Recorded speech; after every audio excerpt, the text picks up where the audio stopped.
Olá, Deus abençoe a todos em nome de Jesus Cristo. É um prazer podermos estar aqui em mais um vídeo, mais um assunto. Embora hoje eu não quero trazer mais um assunto, mas uma sequência do assunto da semana passada. Você sabe que nós estamos falando sobre a restauração de todas as coisas. Deus nos tem enviado um profeta para restaurar o evangelho, para restaurar a adoração da igreja, para restaurar a convivência da igreja com Deus, tal como as escrituras requerem. Lá no nosso primeiro vídeo nós falamos sobre servir a Deus, como dizem as escrituras, não como eu quero, não como você pensa, não como alguém pensa. Como é que Deus faria isso? Deus levantaria um profeta de acordo com Malaquias capítulo 4, versos 5 e 6, de acordo com São Mateus capítulo 17, São Mateus 17, verso 11, de acordo com Atos capítulo 3, verso 21, tempo da restauração de todas as coisas. Deus precisava restaurar essa conduta da igreja diante do evangelho. E os últimos vídeos, nós entramos na questão das mulheres que Deus não lhes permitiu o ministério, mas da luta das pessoas dentro de Laodiceia, como o tempo do direito dos povos, as pessoas buscando direito, ainda que Deus não lhes tenha dado esse direito, e nós também trouxemos a quais homens Deus deu a liberdade de exercer o ministério. Dentro desses assuntos, nós sabemos que nem todo mundo compreende como nós estamos mostrando. Então surgem comentários, as pessoas põem aqui embaixo os seus comentários, alguns comentários até, vamos dizer assim, animosos, né? Mas, por causa de alguns comentários, eu quis trazer um pouco mais de visão sobre esse assunto, colocar um pouco mais de luz. Nós estávamos falando ali que Deus não deu a liberdade do ministério a homens com vários casamentos, com divórcios nas suas histórias. Por que não deu? Porque a palavra mostra, Romanos capítulo 7 diz que apenas para não ficar nas minhas palavras, eu quero trazer isso. Romanos capítulo 7 diz assim: não sabeis vós, irmãos, pois que falo a quem sabe a lei, que a lei tem domínio sobre o homem por todo o tempo que vive? Porque a mulher está sujeita ao marido enquanto ele viver, está-lhe ligada pela lei, mas morto o marido está livre da lei do marido. De sorte que, vivendo o marido, será chamado adúltera se for de outro marido, mas morto o marido, livre está da lei, e assim não será adúltera se for de outro marido. Eu quero também ler aos Coríntios, capítulo 7, diz assim: ora, quanto às coisas que me escreveste, bom seria que o homem não tocasse em mulher. Mas, por causa da prostituição, cada um tem a sua própria mulher e cada uma tenha o seu próprio marido. O marido pague à mulher a devida benevolência e da mesma sorte a mulher ao marido. A mulher não tem poder sobre o seu corpo, mas tem-no o marido. O marido, então, é que tem o poder sobre o corpo da mulher. E também, da mesma forma, o marido não tem poder sobre o seu próprio corpo, mas tem a mulher. Isso aqui é causa de muitos divórcios. As pessoas defraudam, os casais defraudam um ao outro na questão do relacionamento físico. Eu creio que nós estamos falando aqui para um público de várias idades, então nós vamos usar aqui a compreensão daqueles que ouvem. Um nega-se ao outro. Há um casamento e eles se negam um ao outro. Mas a palavra de Deus dará ao cônjuge o direito do corpo, do seu companheiro ou sua companheira. Quer dizer, eu não posso me negar à minha esposa, a esposa não pode se negar ao marido, porque isso, dentro da palavra, seria defraudar. Mas pague ao outro a devida benevolência. Por quê?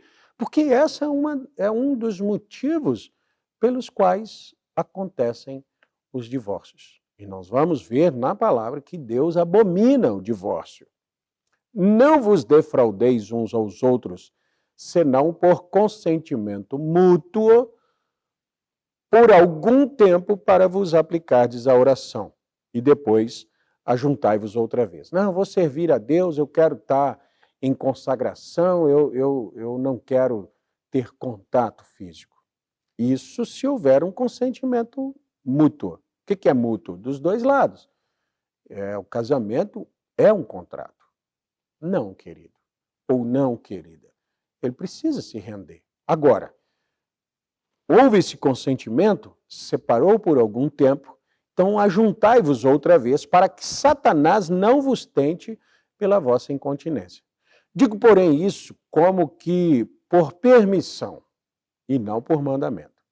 Porque queria que todos os homens fossem como eu mesmo, mas cada um tem de Deus o seu próprio dom, um de uma maneira, outro de outra. Digo, porém, aos solteiros e às viúvas que lhes é bom se ficarem como eu. Paulo era sozinho, né? Mas se não podem conter-se, casem-se, porque é melhor casar do que abrasar-se. Todavia, aos casados mando, não eu, Paulo, mas o Senhor, que a mulher não se aparte do marido. Se, porém, se apartar, que fique sem casar, ou que se reconcilie com o marido, e que o marido não deixe a mulher. Mas aos outros digo eu, não o Senhor, se algum irmão tem mulher descrente e ela consente em habitar com ele, não a deixe. Se alguma mulher tem marido descrente e ele consente em habitar com ela, não a deixe, não o deixe. Entende? Então, a palavra, ela não compactua com o divórcio, seja para o pastor, para o diácono, para um ministro, seja para um membro comum, seja para qualquer pessoa dentro da igreja, a palavra não consente, não compactua com o divórcio. Como não? Malaquias, capítulo 2, nós lemos assim no verso 10.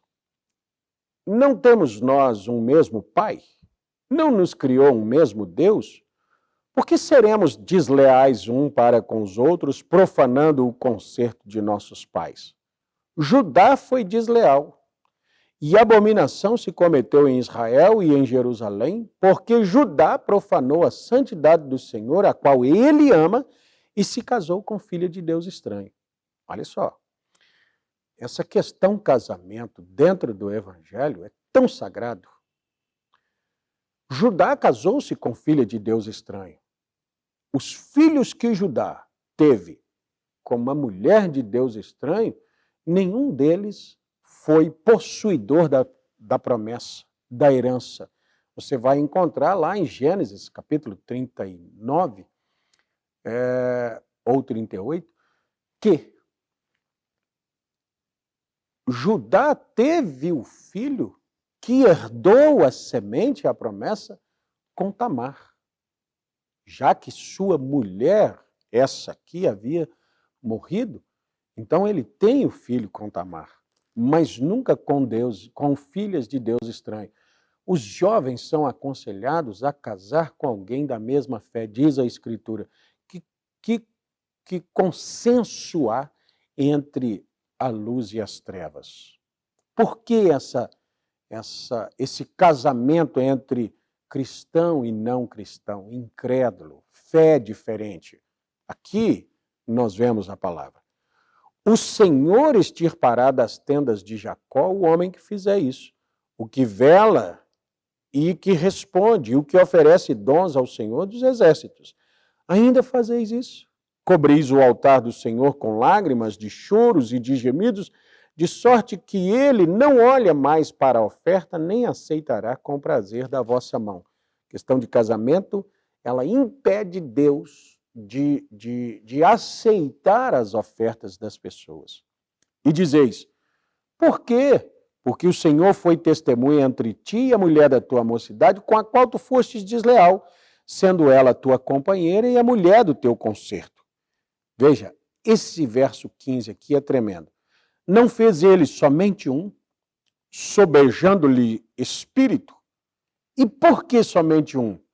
Ele buscava uma semente de piedosos. Portanto, guardai-vos em vosso espírito e ninguém seja desleal para com a mulher da sua mocidade. Por que não há o segundo casamento? Porque Deus fez esses dois um só, com um só espírito, Deus fez o homem e a mulher. A mulher foi tirada do homem. Por que ele fez isso? Porque ele queria uma semente de piedosos. Deus queria uma linhagem de um povo correto.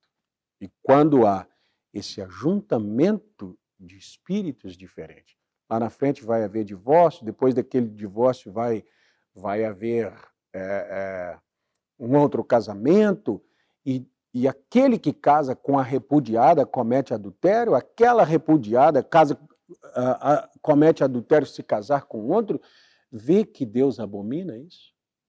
Então, não é só aos oficiais da igreja que Deus não lhes permite um segundo casamento. Mas, veja, quando nós estamos pregando a palavra, nós vamos atingir todas as pessoas.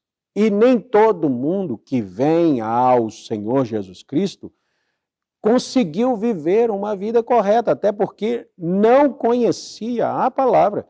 Então, há pessoas, e quem sabe eu esteja falando com alguém aí, que já teve um divórcio na vida, já teve um outro casamento, tem uma vida toda atrapalhada. Ele vai ter que consertar essa vida lá fora para depois vir ser cristão? Não. A palavra nos mostra aqui em Atos, capítulo 17, versículo 30, diz assim, mas Deus, não tendo em conta os tempos da ignorância, anuncia agora a todos os homens em todo lugar que se arrependam. Ora, se nós não pregarmos arrependimento e perdão e conserto e conciliação, Efésios capítulo 1 diz que o Senhor Jesus Cristo veio reconciliar o mundo com Deus. Deus, através de Jesus, ele reconcilia o mundo consigo. Então, mesmo alguém que vem do mundo com esse histórico de divórcio, de casamento, a este Deus não deu a liberdade do ministério, mas nunca negou-lhe a salvação.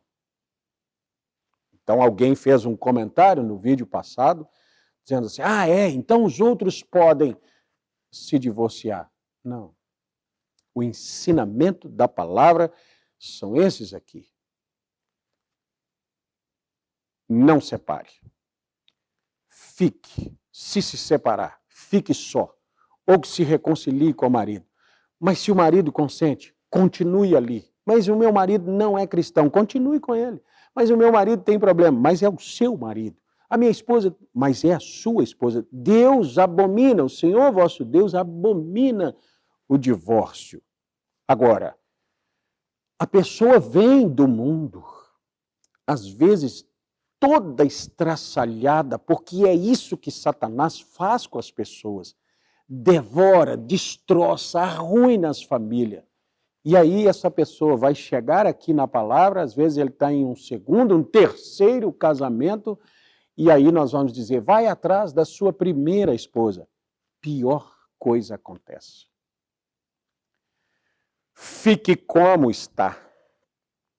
Aí é que entra a redenção, o perdão, a graça de Deus entra aqui. Pastor, eu vim, mas eu creio que eu tenho um ministério. Irmão, se você tivesse, Deus teria cuidado disso. Deus não teria permitido acontecer uma situação dessa. Então, esse ministério, ele é sagrado, Deus mantém o requisito de que ele tem que ter uma mulher, um casamento, não vários.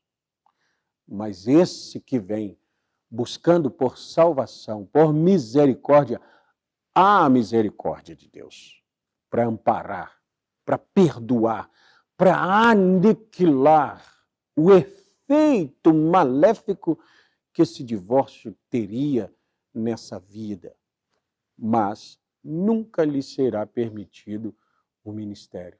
Mas a salvação Deus lhe garantiu. Porque Jesus disse, os sãos não precisam de médicos. Quem precisa do médico? Quem precisa do socorro?